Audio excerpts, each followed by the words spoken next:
शीला जी अपने कमरे में अलमारी से अपने कपड़े निकाल ही रही थी कि तभी उनकी बहू महिमा की तेज आवाज आई। माँ जी, जल्दी से आइए, देखिए ये फिर से ऐसा कर रहे हैं। शीला जी ने जैसे ही अपनी बहू की आवाज सुनी, अलमारी को बिना बंद किए ही जल्दी से बरामदे में आ गई। वहां का नजारा देखते ही वह गुस्से से बोली, अरे छोड़ भी दे बहू की चोटी। नहीं माँ, आप बीच में मत आइए, रोहन अपनी माँ की तरफ देखते हुए बोला।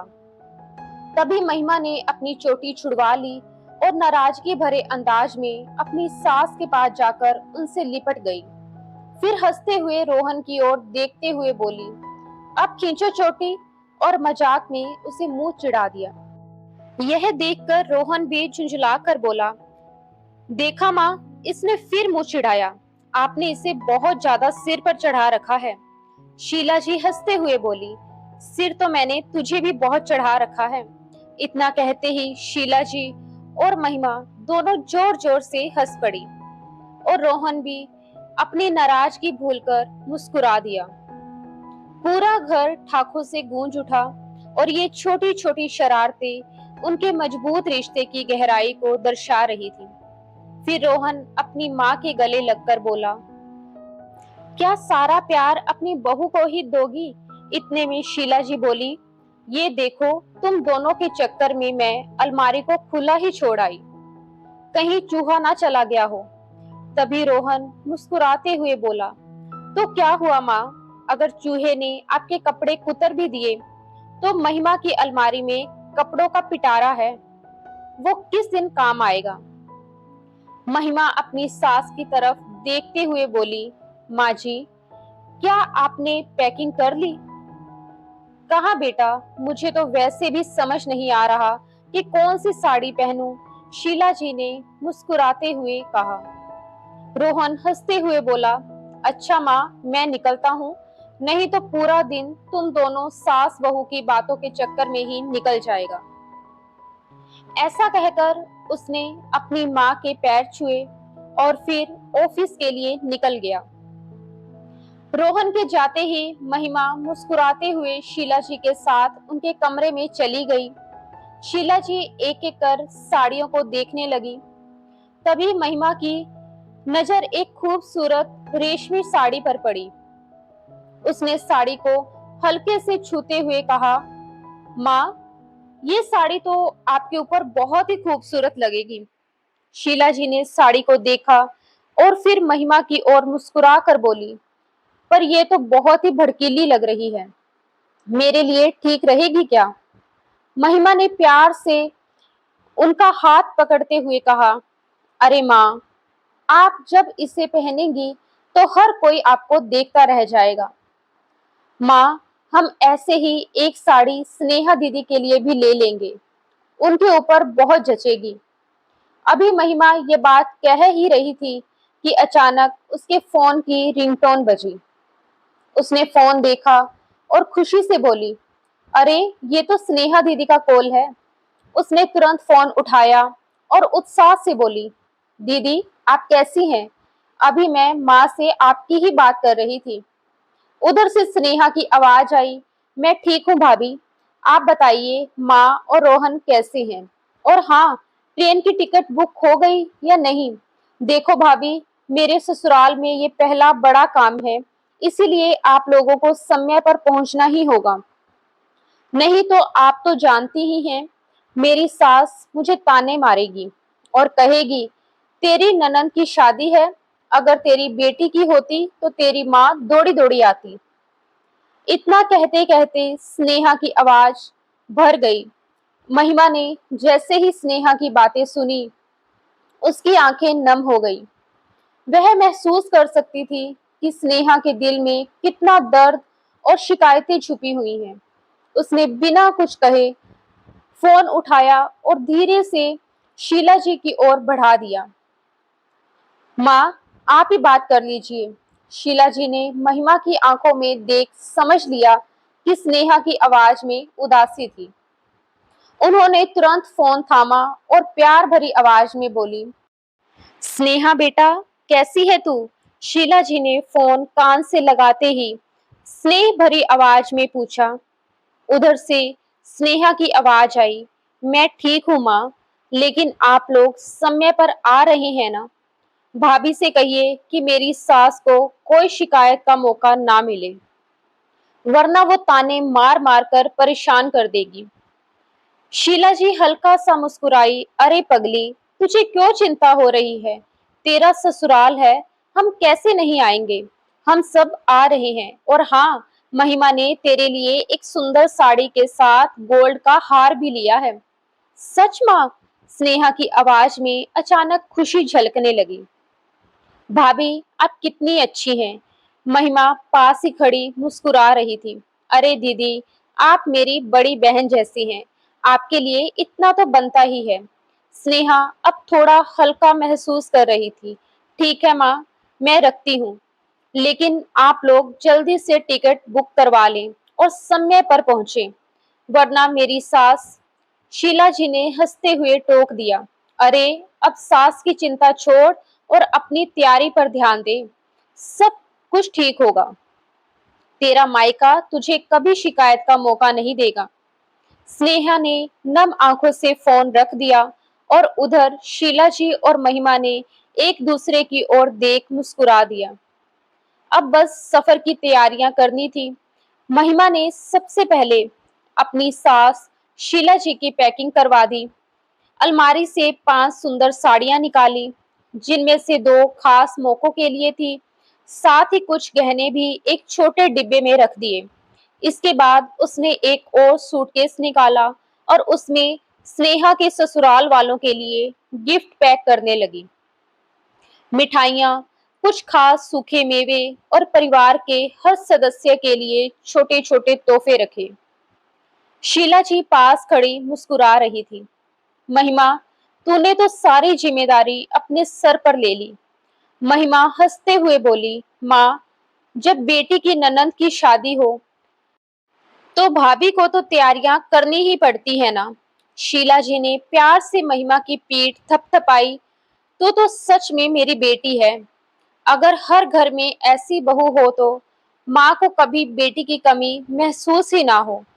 महिमा ने शर्माते हुए कहा, अच्छा माँ जी, अब भावुक मत कीजिए। मुझे देखना है कि रोहन के लिए कौन कौन से कपड़े पैक करने हैं, वरना ये जनाब फिर कहेंगे कि महिमा, तुमने मेरे कपड़ों का ध्यान ही नहीं रखा। शीला जी हंस पड़ी। अच्छा अच्छा, अब जल्दी कर। घर में हल्की फुल्की हंसी और प्यार भरी बातचीत के बीच तैयारियां चलने लगी। सभी उत्साहित थे कि स्नेहा की ननंद की शादी में पूरे परिवार के साथ शामिल होंगे। महिमा ने अपने बैग की पैकिंग पूरी करने के बाद रोहन के कपड़े भी पैक कर दिए। उसने रोहन के लिए कुछ फॉर्मल कपड़े, एक जोड़ी एथनिक वियर और आरामदायक कपड़े सूटकेस में रख दिए। साथ ही घड़ी, परफ्यूम और जरूरी सामान भी ध्यान से रख दिया, ताकि कुछ भी छूट ना जाए। शीला जी ये सब देख रही थी और मुस्कुराते हुए बोली, महिमा बेटा, तू तो हर चीज का इतना ध्यान रखती है, रोहन को तो बस तैयार होकर निकलना ही है। महिमा हंसते हुए बोली, माँ जी, आदत हो गई है इनकी पैकिंग करने की, वरना ये ऐन वक्त पर कहेंगे, अरे महिमा, मेरा रुमाल कहाँ है, मेरे मोजे किस बैग में रखे हैं। शीला जी हंस पड़ी। अच्छा, अब जल्दी से बाकी तैयारियां भी देख ले, ताकि तेरा भी सारा काम निपट जाए। अब बस टिकट और यात्रा से जुड़ी छोटी छोटी चीजें चेक करनी बाकी थी। महिमा और शीला जी ने मिलकर सब कुछ व्यवस्थित कर लिया, ताकि कोई दिक्कत ना हो। बस अब टिकट कंफर्म हो जाए, इतना कहकर शीला जी पूजा घर चली गई। उन्होंने भगवान के सामने दीपक जलाया और हाथ जोड़कर प्रार्थना करने लगी। भगवान, सब कुछ अच्छे से हो जाए, हमारी यात्रा शुभ हो और स्नेहा को ससुराल में कोई परेशानी ना हो। तभी फोन की घंटी बजी। महिमा ने फोन उठाया और देखा कि रोहन का कॉल था। हाँ सुनिए, टिकट कंफर्म हुई या नहीं? महिमा ने उत्सुकता से पूछा। हाँ महिमा, टिकट कंफर्म हो गई है। अब तुम और माँ बस फाइनल पैकिंग देख लो, हम कल निकलेंगे। रोहन ने खुशखबरी दी। महिमा ने तुरंत शीला जी को बताया, माँ जी टिकट कंफर्म हो गई है, अब कोई चिंता नहीं। शीला जी ने भगवान को प्रणाम किया और मुस्कुराते हुए बोली, स्नेहा के ससुराल में हमें बिल्कुल समय पर पहुंचना होगा। लेकिन जैसा शीला जी सोच रही थी, क्या वैसा ही होगा या ये सफर उनकी जिंदगी का एक नया मोड़ लेकर आएगा? अगले दिन शीला जी और महिमा ने जल्दी उठकर अपनी तैयारियां पूरी कर ली थी। महिमा ने नाश्ता बना लिया था और सभी ने मिलकर खाया। रोहन तैयार होकर अपने बैग की जांच कर रहा था। तभी उसने माँ और महिमा से पूछा, माँ, महिमा क्या सब कुछ तैयार है? हमें 4:55 पर चलने वाली तेजस राजधानी पकड़नी है, इसीलिए हमें 4 बजे तक स्टेशन पर पहुंचना होगा। महिमा मुस्कुराते हुए बोली, हाँ सब कुछ अच्छे से पैक हो चुका है, चिंता मत करो, कुछ भी नहीं छूटा है। शीला जी ने भगवान की मूर्ति के सामने हाथ जोड़ते हुए कहा, हे भगवान, हमारी यात्रा शुभ और मंगलमय हो।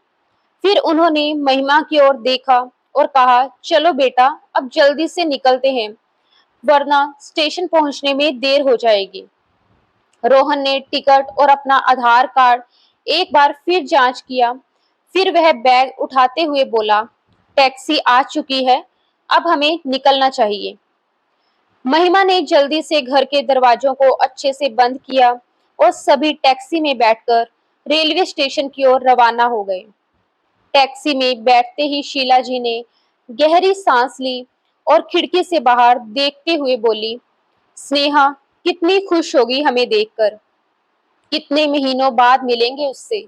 महिमा हंसते हुए बोली, हाँ माँ जी, और आप जानती है ना स्नेहा दीदी कितनी एक्साइटेड है हमारे आने की खबर सुनकर।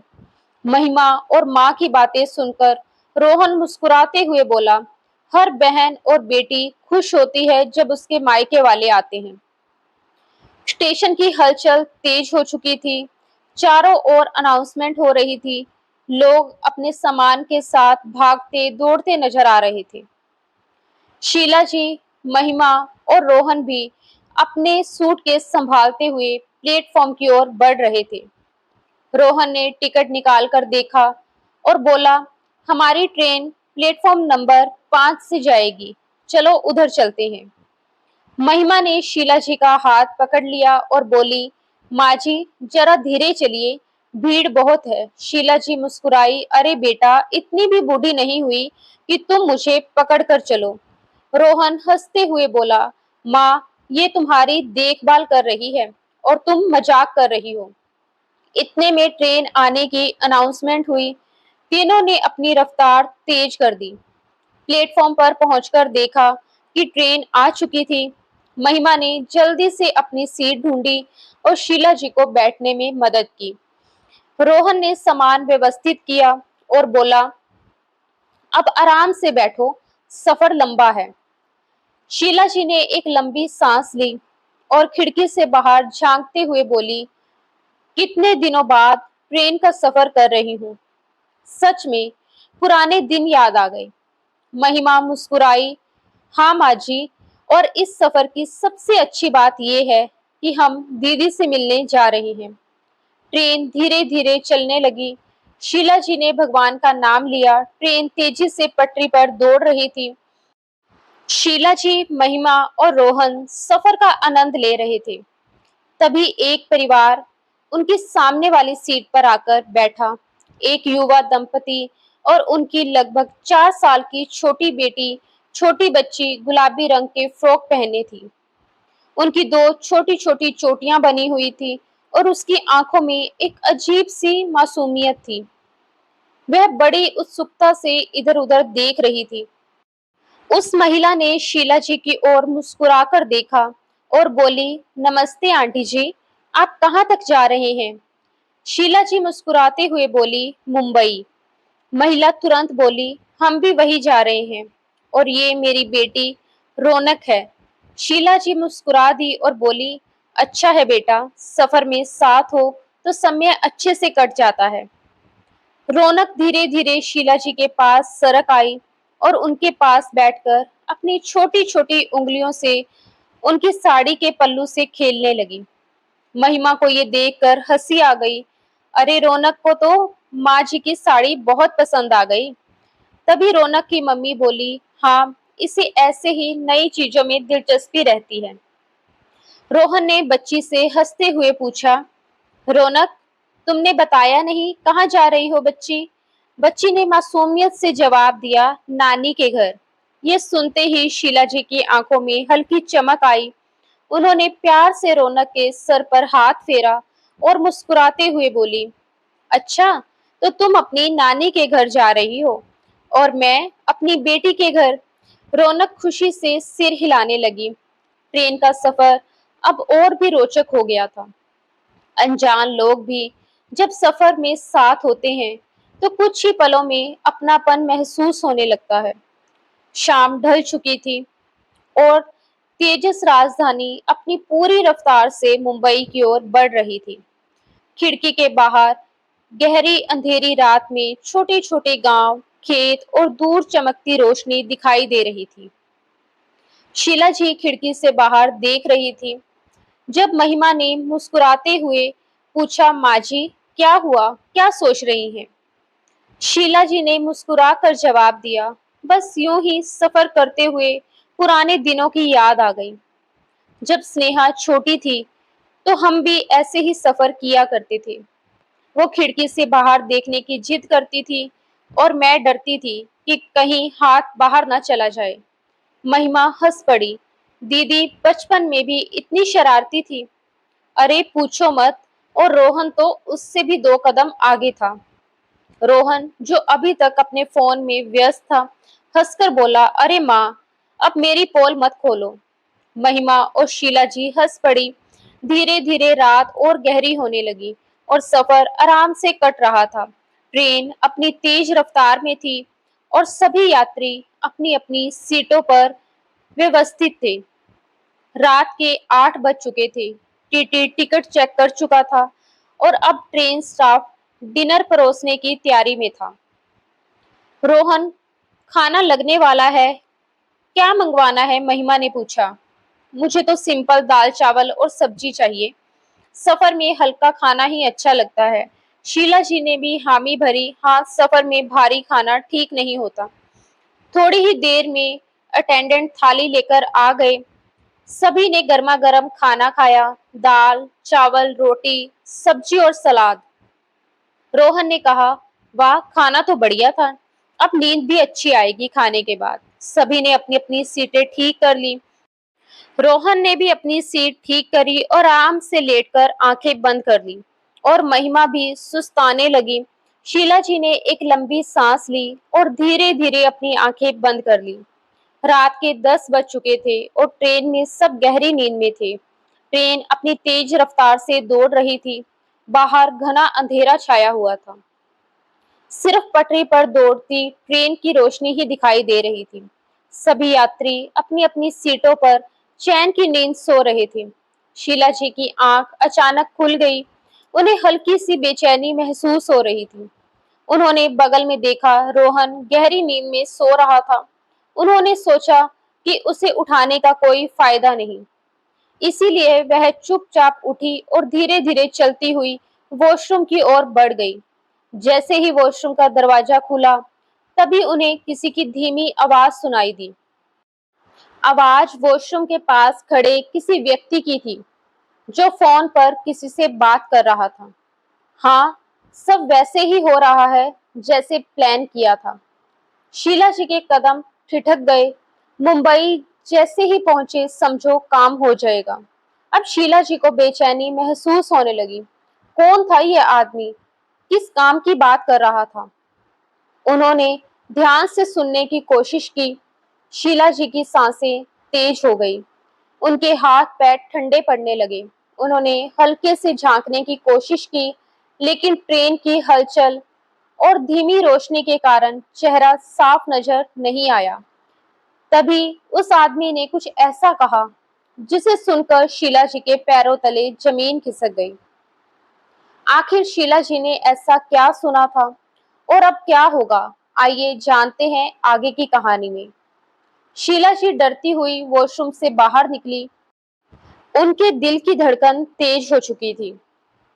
जैसे ही उन्होंने बाहर कदम रखा, वह आदमी उनकी ओर घूरते हुए बोला, अम्मा, आप कहाँ तक जा रही हो? शीला जी का दिल तेजी से धड़कने लगा। उन्होंने उस आदमी की आंखों में झांकने की हिम्मत नहीं की। उसकी मुस्कान में कुछ अजीब था, जिसने उनके अंदर एक डर भर दिया। शीला जी ने खुद को संभालते हुए कहा, बेटा, मेरी तो टिकट मुंबई तक की है।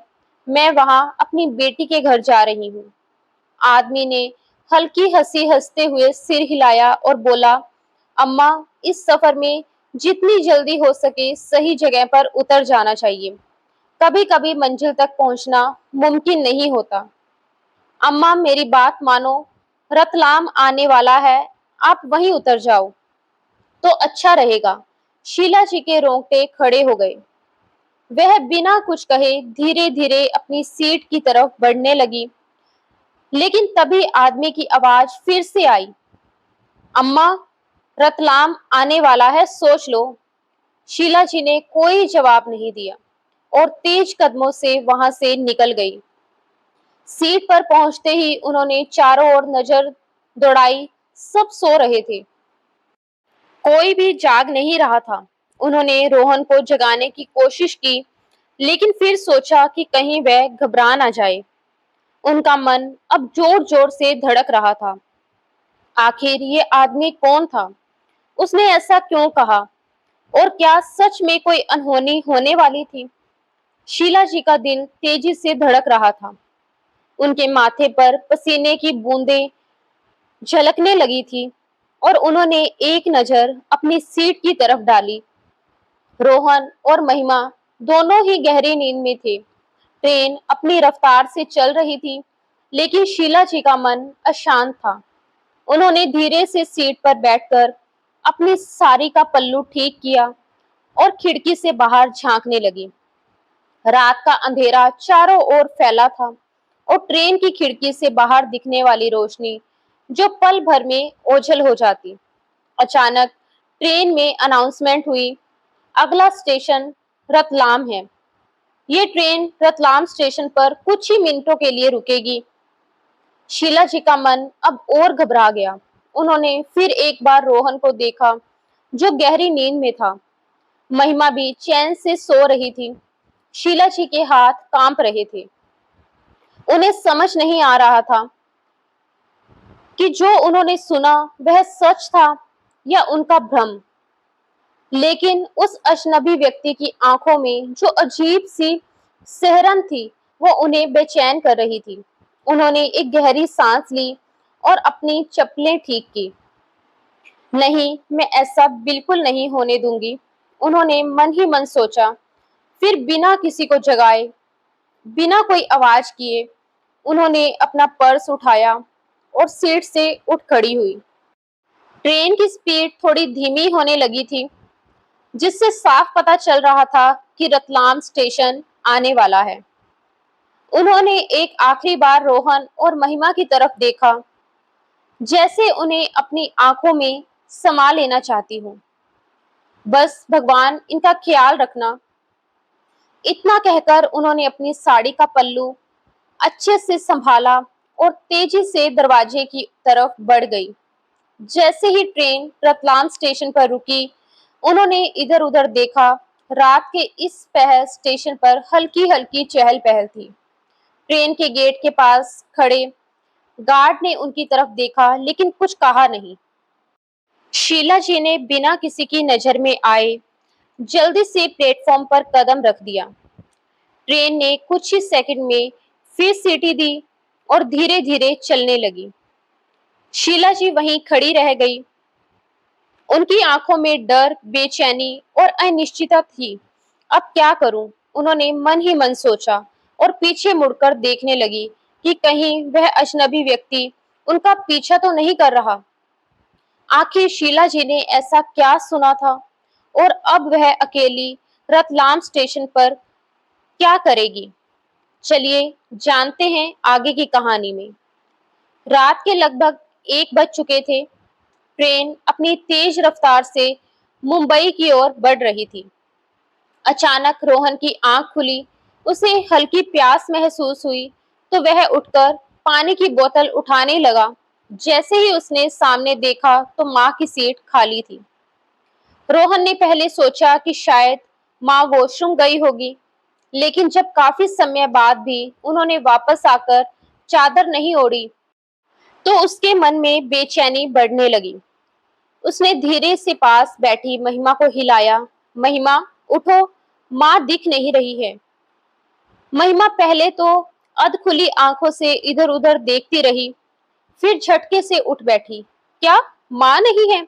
अब दोनों पूरी तरह जाग चुके थे। रोहन ने आसपास नजर दौड़ाई, लेकिन शीला जी कहीं नहीं दिखी। उसका दिल जोर जोर से धड़कने लगा। माँ, माँ, रोहन ने धीमी आवाज में पुकारा, लेकिन कोई जवाब नहीं आया। उनकी आवाज सुनकर सामने वाली सीट पर बैठा पति पत्नी का जोड़ा भी जाग गया। महिला ने चिंतित स्वर में पूछा, क्या हुआ? माँ नहीं दिख रही है, महिमा ने घबराते हुए स्वर में कहा। अब आसपास के कुछ और यात्री भी जाग चुके थे। कुछ ने इधर उधर देखा तो कुछ कंफर्म करने लगे कि क्या शीला जी वॉशरूम में हो सकती है, लेकिन शीला जी कहीं नहीं मिली। रोहन का माथा ठनक गया। आखिर माँ गई तो गई कहाँ? अब क्या होगा? क्या शीला जी ने खुद ट्रेन छोड़ी या उनके साथ कुछ हुआ? जानने के लिए बने रहिए हमारे साथ आगे की कहानी में। रोहन की आंखों में चिंता और बेचैनी थी, लेकिन उससे ज्यादा उसका दिल डर से कांप रहा था। उसने दोनों हाथों में अपना सर पकड़ लिया और परेशान होकर बोला, मुझे समझ नहीं आ रहा कि अब मैं क्या करूं। आखिर माँ कहाँ चली गई? उनके पास कोई फोन या मेरा नंबर भी नहीं है। महिमा भी अब खुद को संभाल नहीं पा रही थी। उसकी आंखों में आंसू लगातार बह रहे थे। वह सुबकते हुए बोली, रोहन, अब हम क्या करें? माँ कहाँ और किस हाल में होगी? रोहन ने गहरी सांस ली और खुद को संभालते हुए बोला, हमें पहले शांत रहना होगा और सोचकर कोई सही कदम उठाना होगा। रोने से कुछ नहीं होगा महिमा। उनकी आवाज सुनकर सामने बैठे दंपति भी जाग गए थे। पति ने चिंतित होते हुए पूछा, क्या हुआ? आप लोग इतने परेशान क्यों लग रहे हैं? रोहन ने जवाब दिया, मेरी माँ खो गई है। वे ट्रेन में थी, लेकिन अब कहीं नहीं दिख रही। ये सुनते ही महिला ने हैरानी से कहा, भगवान, अभी कुछ देर पहले तक तो थी यहाँ पे, फिर अचानक कैसे गायब हो सकती है? रोहन गहरी सोच में पड़ गया। अब उसके दिमाग में कई सवाल उठ रहे थे। आखिर माँ ट्रेन से क्यों उतरी होगी? क्या उन्हें किसी ने जबरदस्ती नीचे उतारा या फिर वो किसी खतरे में है? ट्रेन अपनी तेज रफ्तार से आगे बढ़ रही थी, लेकिन रोहन और महिमा की दुनिया जैसे वहीं ठहर गई थी। अब उनका एक ही मकसद था, किसी भी तरह माँ को ढूंढना। रोहन और महिमा की परेशानी देखकर आसपास बैठे कुछ यात्री भी जाग गए थे। सभी के चेहरे पर चिंता साफ झलक रही थी। किसी को समझ नहीं आ रहा था कि इतनी रात को अचानक एक बुजुर्ग महिला ट्रेन से गायब कैसे हो सकती है। एक अधेड़ उम्र के सज्जन, जो शायद पहले से उनकी बातें सुन रहे थे, आगे बढ़कर बोले, बेटा घबराओ मत, पहले शांति से सोचो कि आखिर बार तुम्हारी माँ को कब देखा था। रोहन ने माथे पर हाथ रखा और बोला, माँ को मैंने रात को करीब 10 बजे देखा था, जब वो सोने जा रही थी। उसके बाद मेरी आंख लग गई और जब जागा तो वह अपनी सीट पर नहीं थी। महिमा अभी रो ही रही थी। सामने बैठी महिला ने उसे ढांढस बांधते हुए कहा, बेटी हिम्मत रखो, शायद वह वॉशरूम गई होगी और किसी स्टेशन पर गलती से उतर गई होगी। पीछे बैठे एक नौजवान ने सलाह दी, भाई साहब, आप तुरंत टीटी से संपर्क करो, वह ट्रेन में ही होंगे, वह कुछ मदद कर सकते हैं। रोहन ने तुरंत उठकर टिकट चेकर को ढूंढने का फैसला किया, लेकिन जैसे जैसे ट्रेन अपनी गति से आगे बढ़ रही थी, उसकी बेचैनी भी बढ़ती जा रही थी। उसे ये डर सता रहा था कि अगर माँ सच में ट्रेन से उतर गई है, तो वह इस वक्त कहाँ होगी? क्या वह सुरक्षित होंगी? ट्रेन की खिड़कियों से बाहर घना अंधेरा पसरा हुआ था। रोहन और महिमा के दिलों में बेचैनी की आग जल रही थी। कुछ यात्री उन्हें दिलासा दे रहे थे, लेकिन किसी के पास उनके सवालों का जवाब नहीं था। महिमा ने कांपती आवाज में कहा, मुझे लग रहा है कुछ गड़बड़ है रोहन। माँ ऐसा नहीं कर सकती। वह हमें बिना बताए ट्रेन से उतर ही नहीं सकती। रोहन घबराते हुए तुरंत टीटी के पास गया और जल्दी जल्दी सारी बात बताई। टीटी ने गहरी सांस लेते हुए कहा, देखिए, आप परेशान मत हो। ऐसा कई बार होता है कि बुजुर्ग यात्री किसी स्टेशन पर कुछ लेने उतरते हैं और गलती से किसी और डिब्बे में चढ़ जाते हैं। हो सकता है कि आपकी माँ भी किसी दूसरे कोच में हो। रोहन बोला, लेकिन सर, माँ के पास मोबाइल नहीं है और उन्होंने हमें बताया भी नहीं कि वह नीचे उतर रही हैं। टीटी ने थोड़ा सोचा और कहा, ऐसा भी हो सकता है कि वह ट्रेन में चढ़ ही ना पाई हो। रतलाम स्टेशन पर ट्रेन सिर्फ 2 मिनट ही रुकी थी। अगर उन्होंने उतरने की कोशिश की हो और ट्रेन चल पड़ी हो। नहीं, रोहन ने बीच में ही टीटी को बात काटते हुए बोला, माँ ऐसा नहीं कर सकती। वो कभी हमें बिना बताए नहीं जाएंगी। इसी बीच उनके सामने वाली सीट पर बैठे एक यात्री, जो अब तक उनकी बातचीत सुन रहा था, अचानक बोला, भाई साहब, मैंने आपकी माँ को किसी से बात करते देखा था जब ट्रेन रतलाम स्टेशन पर रुकी थी। वह आदमी कुछ अजीब सा लग रहा था। रोहन और महिमा एकदम चौंक गए। रोहन ने तुरंत उससे पूछा, कैसा आदमी? क्या आपने उसकी शक्ल देखी? वह आदमी कुछ सोचते हुए बोला, पूरी तरह से तो नहीं, लेकिन उसकी आवाज भारी थी और उसने काले रंग की जैकेट पहनी हुई थी। वो आपकी माँ से कुछ कह रहा था। मुझे लगा कि वह भी कोई यात्री होगा, इसलिए मैंने ज्यादा ध्यान नहीं दिया। ये सुनते ही रोहन का दिल तेजी से धड़कने लगा। अब सवाल ये था कि आखिर शीला जी कहाँ थी? वह खुद से उतरी थी या किसी ने उन्हें जबरदस्ती उतार लिया था? टीटी ने रोहन को समझाते हुए कहा, आप चिंता मत करिए, मैं कुछ करता हूँ। लेकिन क्या शीला जी वाकई ही गलती से उतरी थी? उधर रतलाम स्टेशन पर ठंडी हवा शीला जी के चेहरे से टकरा रही थी, लेकिन उनके मन में चल रहा तूफान इससे कहीं ज्यादा तेज था। उन्होंने बिना समय गवाए स्टेशन मास्टर से संपर्क किया और कहा कि मुझे पुलिस हेडक्वार्टर से बात करनी है। मामला बहुत गंभीर है। शीला जी ने घबराई आवाज से कहा। स्टेशन मास्टर और वहां मौजूद कर्मचारी उन्हें अजीब नजरों से देखने लगे। माँ जी, आप थोड़ा शांत हो जाइए। बताइए क्या बात है? ये ट्रेन, इसमें एक बहुत बड़ा खतरा है। मैंने एक आदमी को फोन पर कहते सुना कि मुंबई पहुंचते ही काम हो जाएगा। और फिर शीला जी इतना कहते कहते कांपने लगी। फिर क्या माँ जी? शीला जी ने गहरी सांस ली और धीमे स्वर में कहा, वो इस ट्रेन को मुंबई पहुंचते ही उड़ाने की बात कर रहा था। स्टेशन मास्टर की आंखें चौड़ी हो गई। बिना देर किए उसने तुरंत रतलाम पुलिस हेडक्वार्टर से संपर्क किया। शीला जी की बात सुनते ही रतलाम पुलिस हरकत में आई और कुछ ही मिनटों में ड्यूटी पर मौजूद एक इंस्पेक्टर और 2 पुलिसकर्मी वहां पहुंच गए। माँ जी, आप पूरी बात विस्तार से बताइए, इंस्पेक्टर ने कहा। शीला जी ने जितना भी उन्होंने सुना था वो सब विस्तार से बता दिया। इंस्पेक्टर ने गंभीरता से सुना और तुरंत अपने वरिष्ठ अधिकारियों से संपर्क किया। अगर हम ट्रेन में अभी चढ़ते हैं, संदिग्ध सतर्क हो सकते हैं, इंस्पेक्टर ने कहा। हमें इसे सही ढंग से संभालना होगा। फिर आप क्या करेंगे? शीला जी ने बेचैनी से पूछा। हम ट्रेन में किसी छोटे स्टेशन पर सादी वर्दी में पुलिस दल भेजेंगे ताकि उन लोगों को शक ना हो। शीला जी ने राहत की सांस ली, लेकिन उनके चेहरे पर चिंता अब भी वैसी की वैसी थी। आप पक्का उन लोगों को पकड़ लेंगे ना? हम वादा करते हैं माँ जी। फिर हुई ट्रेन में पुलिस की गुप्त एंट्री करीब 2 बजे। जब ट्रेन एक छोटे स्टेशन पर पहुंची, वहां पहले से ही एक टीम तैयार थी। सादी वर्दी में 4 पुलिसकर्मी चुपचाप ट्रेन में सवार हो गए, जैसे कोई आम यात्री हो।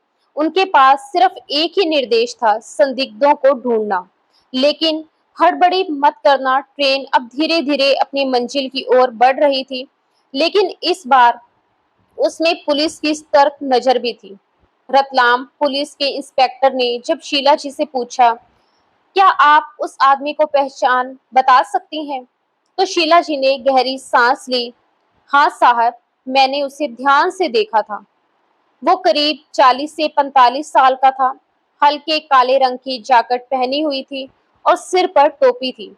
उसकी आंखों में अजीब सी चालाकी थी, जैसे वह कुछ बड़ा करने जा रहा हो। इंस्पेक्टर और बाकी पुलिसकर्मी गंभीर हो गए। और क्या आपने किसी और को उसके साथ देखा? शीला जी ने सिर हिलाया। जी हाँ, वो अकेला नहीं था। मैंने उसे फोन पर कहते सुना था, नंबर 2 वो वही रखना और नंबर 3 अगले स्टेशन पर मिलेगा। मतलब उसके और भी साथी हैं जो इस ट्रेन में या उसके आसपास ही मौजूद हैं। ये सुनते ही इंस्पेक्टर के माथे पर पसीना आ गया। अब ये साफ हो गया था कि ये कोई साधारण मामला नहीं था। एक से ज्यादा लोग शामिल थे और अगर पुलिस ने जरा भी जल्दबाजी की तो वे सतर्क हो सकते थे। इंस्पेक्टर ने तुरंत अपनी सीनियर को रिपोर्ट की। सर, संदिग्ध सिर्फ एक नहीं है, कम से कम 3 लोग हैं और वे एक संगठित योजना के तहत काम कर रहे हैं। हमें ट्रेन के अंदर पूरी सतर्कता से ऑपरेशन करना होगा। समझदारी से काम लो। सीनियर अफसर का जवाब आया। अगर ये लोग आतंकी हुए तो कोई भी जल्दबाजी भारी पड़ सकती है। अब पुलिस को ट्रेन के भीतर उन संदिग्धों को ढूंढना था, लेकिन बिना किसी को शक हुए। तेजस राजधानी अपनी पूरी रफ्तार से मुंबई की ओर बढ़ रही थी, लेकिन इस सफर में एक भयानक तूफान आने वाला था, जिसकी किसी को भनक तक नहीं थी। मुंबई पहुंचने में अब सिर्फ 4 घंटे बचे थे। सुबह के 4:30 पर पहली हलचल हुई ट्रेन के B3 कोच में एक आदमी बार बार इधर उधर देख रहा था। उसके चेहरे पर बेचैनी साफ झलक रही थी। उसका नाम था राजू। वह उठकर वॉशरूम की तरफ गया और वहां जाकर किसी से धीमी आवाज में फोन पर बात करने लगा। सब तैयार है? हाँ, मुंबई पहुंचते ही काम हो जाएगा। सुबह 5 बजे पुलिस ने मोर्चा संभाला। सादे कपड़े में बैठे पुलिसकर्मी एकदम अलर्ट हो गए थे। इंस्पेक्टर को अपने हेडसेट में इंफॉर्मेशन मिली, सर, संदिग्ध आदमी हरकत में आ चुका है। इंस्पेक्टर ने अपनी टीम को इशारा किया, एकदम सावधानी से काम करना। किसी यात्री को कोई नुकसान नहीं पहुंचना चाहिए। अब तक B3 और S5 कोच में बैठे 2 संदिग्ध अपनी जगह से उठ चुके थे। तभी एक पुलिस वाले ने राजू की कलाई पकड़ ली। तुम लोग हमें रोक नहीं सकते। राजू ने दांत घिसकर कहा। जोर से सीट पर लात मारी। ट्रेन में अफरा तफरी मच गई। तभी एक महिला चीख पड़ी, अरे क्या हो रहा है? एक बुजुर्ग आदमी ने डरते हुए पूछा। पुलिस ट्रेन में क्यों घुस गई? इंस्पेक्टर तुरंत ऊंची आवाज में बोला, किसी को डरने की जरूरत नहीं है, ये सुरक्षा जांच है। आप सभी अपनी सीट पर बैठे रहें।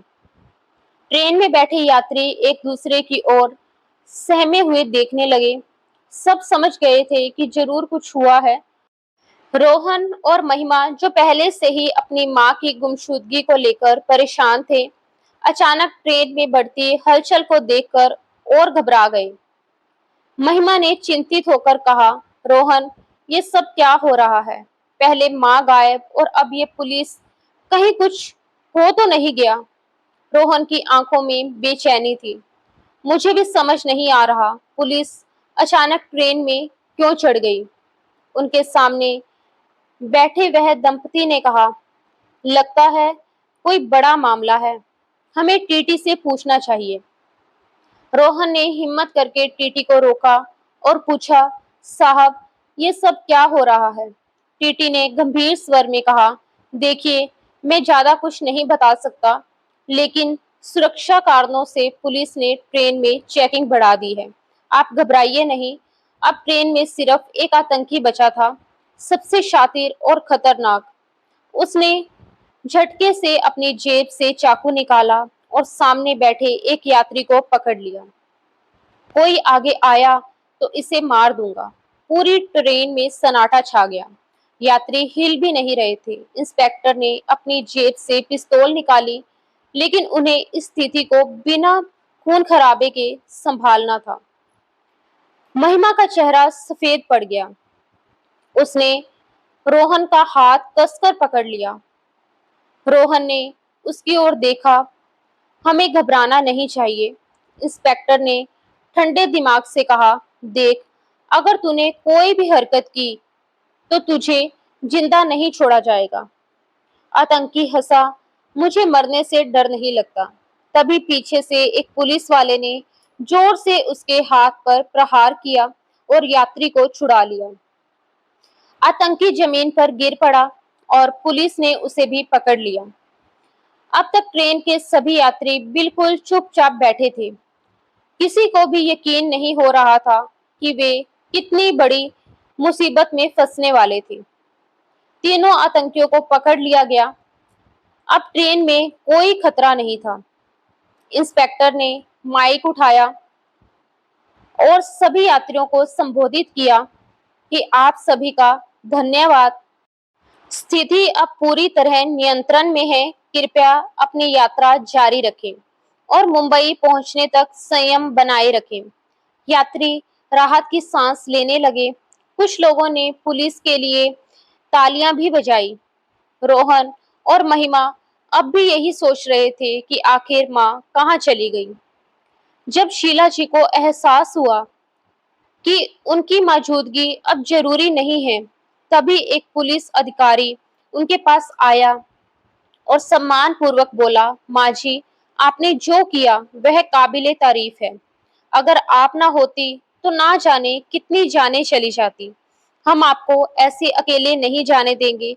हम खुद आपको सुरक्षित मुंबई तक पहुंचाने की व्यवस्था करेंगे।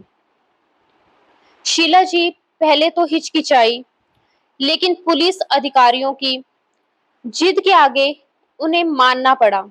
तुरंत ही मुंबई जा रही सुपरफास्ट एक्सप्रेस में एक सुरक्षित डिब्बे में पुलिस ने उनके लिए सीट की व्यवस्था करवाई। ट्रेन के छूटने से पहले स्टेशन मास्टर और अन्य पुलिसकर्मियों ने उनका धन्यवाद किया। एक पुलिस अधिकारी ने कहा, माँ जी, हम मुंबई स्टेशन पर भी अपने अधिकारियों को सूचित कर देंगे। वहां पहुंचते ही आपको पूरा सम्मान मिलेगा। शीला जी के चेहरे पर संतोष का भाव आया। ट्रेन जब चलने लगी तो उन्होंने हाथ जोड़कर सबको धन्यवाद दिया। ट्रेन अपनी पूरी रफ्तार से दौड़ रही थी। शीला जी खिड़की से बाहर अंधेरे में भागते पेड़ों और रोशनी की लकीरों को देख रही थी, लेकिन उनका मन तो अपने बेटे और बहू के पास था। वह सोच रही थी कि कैसा लगेगा जब रोहन और महिमा को मुझे स्टेशन पर खड़े देखेंगे। उन्हें विश्वास भी नहीं होगा कि मैं यहाँ कैसे पहुंची। शीला जी ने अपने बैग से पानी की बोतल निकाली और एक घुट लिया। उनकी आंखों में सुकून था। उन्होंने एक लंबी सांस ली और आंखें बंद कर ली। मुंबई अब ज्यादा दूर नहीं था। तेजस राजधानी जैसे ही सुबह 8:30 पर मुंबई स्टेशन पर आकर रुकी, रोहन और महिमा के दिलों की धड़कन तेज हो गई। दोनों की आंखों में रात भर की बेचैनी और थकान साफ झलक रही थी। वे घबराए हुए प्लेटफॉर्म पर उतरे और चारों ओर नजर दौड़ाने लगे, और फिर सामने कुछ दूरी पर शीला जी खड़ी थी। लेकिन वे अकेली नहीं थी, उनके साथ पुलिस अधिकारी और कुछ पुलिसकर्मी भी खड़े थे। रोहन की आंखें आश्चर्य से फैल गई। माँ, उसने जोर से पुकारा और अगले ही पल दौड़कर शीला जी से लिपट गया। शीला जी ने अपने बेटे को सीने से लगाते हुए उसकी पीठ थपथपाई। बेटा, मैं ठीक हूँ। महिमा भी खुद को रोक नहीं पाई। वह दौड़कर अपनी सास से लिपट गई और फूट फूट कर रोने लगी। माँ, आप जानती हो हमने रात भर कितना आपको ढूंढा। आप अचानक कहाँ गायब हो गई थी? रोहन ने अपनी माँ का चेहरा ध्यान से देखा और घबराई हुई आवाज में पूछा, माँ, आप यहाँ कैसे पहुंची और ये पुलिस आपके साथ क्यों है? अभी वह कुछ और पूछता, उससे पहले ही पुलिस अधिकारी बोल पड़े, रोहन, तुम्हारी माँ बहुत हिम्मत वाली है। इनकी वजह से आज एक बहुत बड़ा ट्रेन हादसा होने से बच गया। रोहन और महिमा दोनों चौंक गए। अधिकारी ने आगे कहा, अगर शीला जी हमें समय पर जानकारी नहीं देती तो मुंबई पहुंचते ही ट्रेन में धमाका हो सकता था। लेकिन इनकी सतर्कता और हिम्मत की वजह से हमने उन अपराधियों को समय रहते पकड़ लिया। इतना कहते ही अधिकारी और बाकी पुलिस कर्मियों ने शीला जी को सैल्यूट किया। रोहन और महिमा गर्व से भर गए। उनकी मां ने अकेले दम पर हजारों लोगों की जान बचाई थी। अधिकारी ने शीला जी की तरफ देखा और मुस्कुरा कर बोला, माँ जी, अब हमारा काम खत्म हुआ, हम चलते हैं। लेकिन आज जो आपने किया वो हमेशा याद रखा जाएगा। फिर पुलिस टीम वहां से चली गई, लेकिन अपने पीछे गर्व, सम्मान और एक नई कहानी छोड़ गई। एक माँ की बहादुरी की कहानी। रोहन और महिमा की आंखों में आंसू थे, लेकिन इस बार ये आंसू खुशी और गर्व के थे। रोहन अपनी माँ को प्यार भरी नजरों से देख रहा था। आंखों में गर्व था, भावनाएं उमड़ रही थी। शीला जी मुस्कुराई और बोली, अब ऐसे ही अपनी माँ को देखता रहेगा या फिर स्नेहा के घर भी चलेगा? रोहन हंस पड़ा और महिमा ने भी राहत की सांस ली कि चलो, अब जल्दी चलो, स्नेहा हमारा इंतजार कर रही होगी। शीला जी ने कहा और रोहन, महिमा और शीला जी टैक्सी में बैठकर स्नेहा के ससुराल की तरफ रवाना हुए। रास्ते भर महिमा और रोहन अपनी माँ से पूछते रहे कि उन्होंने इतनी बहादुरी कैसे दिखाई। शीला जी बस मुस्कुरा कर कहती, जब इंसानियत की बात हो तो डर के लिए जगह नहीं होनी चाहिए। सुबह सुबह अखबार की सुर्खियां पढ़कर स्नेहा के ससुराल में सब हैरान रह गए। स्नेहा की सास ने अखबार उठाया और ध्यान से पढ़ने लगी। फिर चौंक कर बोली, अरे स्नेहा, देख तो ये तेरी माँ की फोटो है। स्नेहा ने जल्दी से अखबार लिया और जैसे ही उसने हेडलाइन पढ़ी, उसकी आंखें फटी की फटी रह गई। एक बड़ा ट्रेन हादसा होते होते बचा। कैसे एक माँ की समझदारी ने बचाई हजारों लोगों की जान। नीचे शीला जी की तस्वीर थी। माँ स्नेहा के मुंह से बस इतना ही निकला। तभी स्नेहा के ससुर गंभीर आवाज में बोले, शीला जी ने अकेले दम पर आतंकवादियों की साजिश नाकाम कर दी। ये तो बहुत बड़ी बात है। स्नेहा की आंखों में गर्व और हैरानी के मिले जुले भाव थे। तभी दरवाजे की घंटी बजी। स्नेहा दौड़कर दरवाजा खोलने गई। सामने उसकी माँ शीला जी खड़ी। स्नेहा की आंखों में आंसू आ गए। माँ, वो भावुक होकर उनसे लिपट गई। घर में सब खड़े होकर शीला जी को देख रहे थे। एक माँ जो अब पूरे देश की नायिका बन चुकी थी। दोस्तों, माँ सिर्फ एक शब्द नहीं, बल्कि संपूर्ण स्नेह, त्याग और हिम्मत की प्रतिमूर्ति है। माँ की ममता केवल घर तक सीमित नहीं होती, बल्कि वह जहाँ भी जाती है उनके लिए ढाल बन जाती है। इस कहानी में शीला जी ने साबित कर दिया कि एक माँ ना सिर्फ अपने परिवार की रक्षा करती है, बल्कि जब समय आता है तो वह पूरे समाज के लिए ढाल बन सकती है। कभी कभी जीवन हमें ऐसे मोड़ों पर लाकर खड़ा कर देता है जहां हमारी एक छोटी सी समझदारी कई जिंदगियों को बचा सकती है। बस जरूरत होती है हिम्मत दिखाने की, सही और गलत को पहचानने की और हालातों का डटकर सामना करने की। इसीलिए अगर कभी आपको कोई संदिग्ध गतिविधि दिखे या कुछ गलत महसूस हो, तो चुप ना रहें। आपकी सतर्कता अनगिनत जिंदगियों को बचा सकती है। याद रखें, हिम्मत से बड़ा कोई हथियार नहीं और मां से बड़ा कोई योद्धा नहीं। आपको ये कहानी कैसी लगी? अगर अच्छी लगी हो तो वीडियो को लाइक करें, चैनल को सब्सक्राइब जरूर करें। मिलते हैं ऐसी ही एक और दिलचस्प कहानी में। तब तक अपना और अपने अपनों का ख्याल रखें। धन्यवाद दोस्तों। राधे राधे।